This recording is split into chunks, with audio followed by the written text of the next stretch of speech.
Greetings, class, and welcome back. I thought that I would do a quick how to find the databases. I know that you definitely should have gotten this information in 120, but I also know that things might have been weird during your 120 years where maybe the librarians didn't get to come and do the thing for you.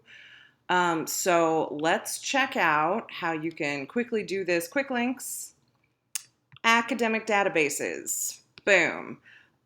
Here you can see that every database is listed. I really enjoy, let's see, MLA, things like that, or you can select databases by subjects.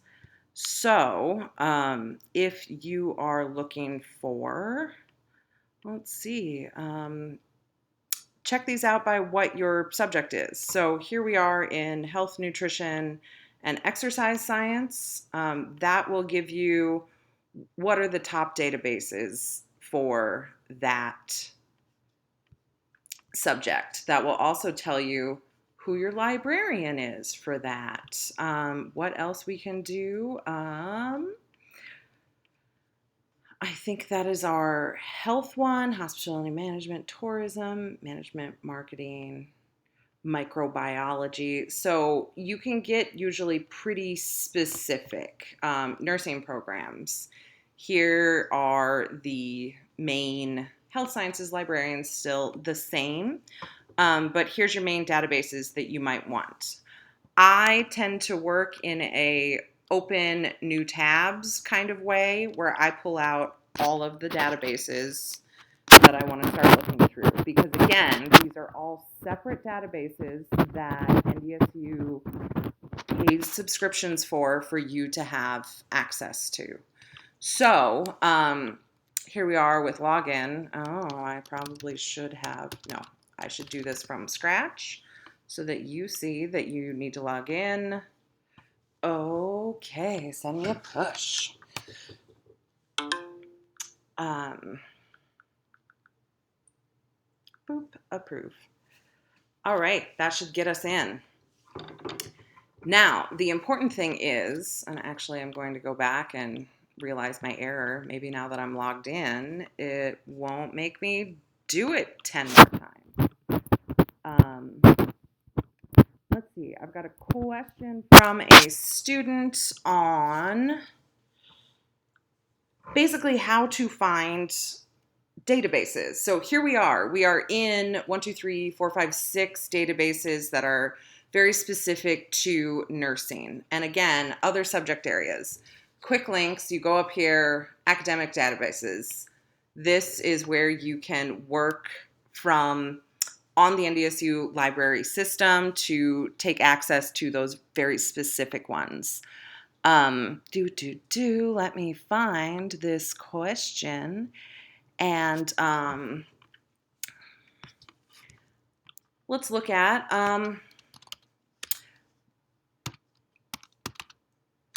Alzheimer's disease and search. And remember, as you do these searches, you will get different materials. You might get some overlap, but you will get different materials in each database. Most of these have the complete articles, but within these academic databases, these are going to be peer-reviewed academic pieces. So you can see here, you can read it full HTML if you want to download the PDF. So if you're doing a major piece of research, I would highly recommend starting a folder for that project. And it will show you what is here immediately, what is request through interlibrary loan. I have requested articles out of magazines from interlibrary loan that have been really obscure and gotten them, scanned in from some institution in Texas or London that very same day. So here you can go through and look at these. You can also, with the more traditional, just start at the top. When you open the ndsu.edu/library, you can slap in your search word and get a broader search of what. It would help if I signed in. It's probably going to make me do the push again. I'm not at a public workstation, but I am faculty, so security.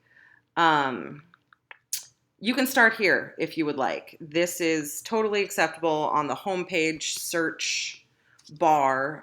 If you just go ndsu.edu/library, this is the landing page you'll get. So you've got this search bar here.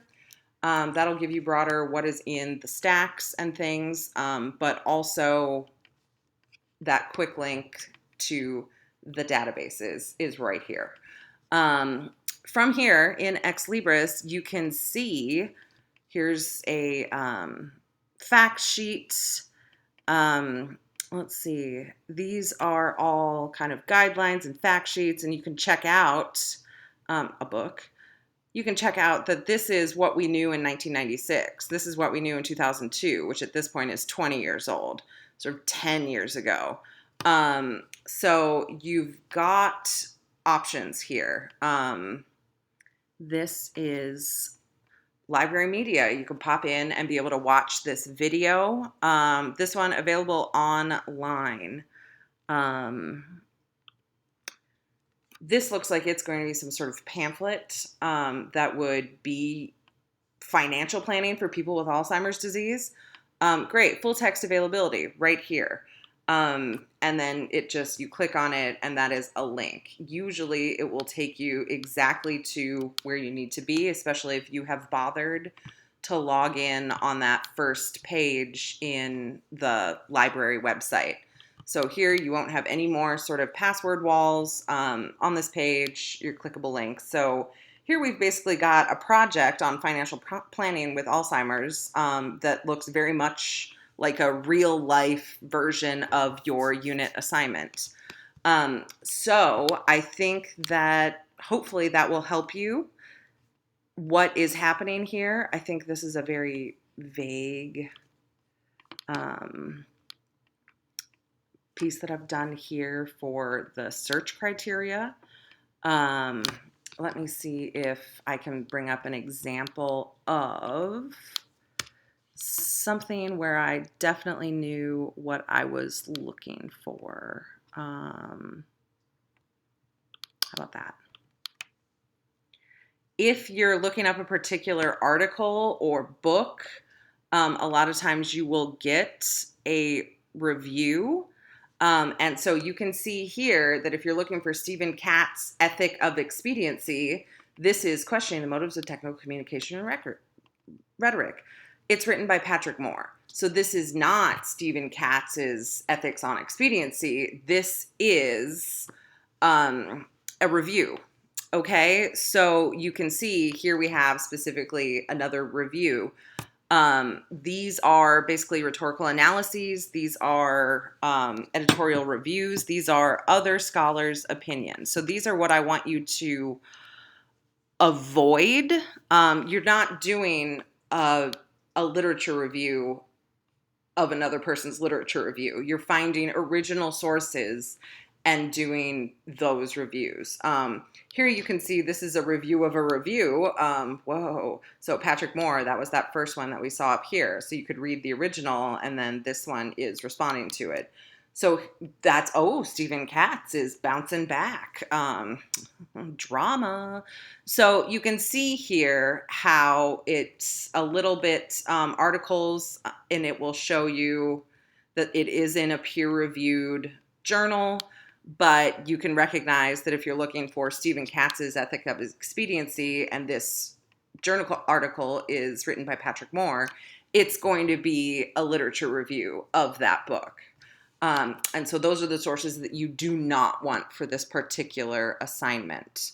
Up here, you've got a brochure, which is almost exactly what your assignment is, but, real life professional example. You can see that these click links are sort of what I've asked for you on finding good sources that are publicly available, that your readers might be interested in. So these are great examples here that they've got alzheimer's.gov for resources on dementia and things across the U.S. federal government, AARP, Caring Info, Consumer Financial Protection Bureau. These are all places where the patient or their families can get more information on your specific topic. And these are publicly available, open websites for them to go to. This is where you're finding that public stuff. For the peer review on a, let's see, what are you doing here? For this one, yeah, when you're doing your annotated bibliography, now you're going back into that peer review material. That's what you're finding in these databases. So these are scientific databases. This is all going to be peer-reviewed information. So if you're kind of in the safe waters of the academic databases that NDSU pays for, you're going to be in the zone of peer-reviewed stuff. You can see here an editorial is just going to be somebody's opinion. A trial study that's been published in a legitimate journal that is being carried by this database is going to have been peer-reviewed. Here you've got, again, like you get some of that information here, but it's very easy on the Library Ex Libris system that you can clearly see, boom, peer-reviewed. Peer-reviewed journal. That has to do with the journal. Again, is the author lying to us? I don't know. Is it exactly what you need for your particular research? I don't know. That's what you're going to have to do in your annotation. Look at, what does this say? Sum it up for us. Give a bit of a critical analysis on how both useful and trustworthy this information is. It's in a peer-reviewed journal, so their peers have kind of fact-checked. But how useful it is, well, it depends on what you're doing with it, right? So that is how you find these databases. This is where you go to get started, and then you need to go through and choose some articles and start culling them and finding good ones that could work towards your research ideas or that very specific focused topic. And then you annotate not only the summary, your assessment of the source, but what it does for your specific piece of research. So I hope that helps you on getting started with navigating the databases, and I look forward to your discussion boards.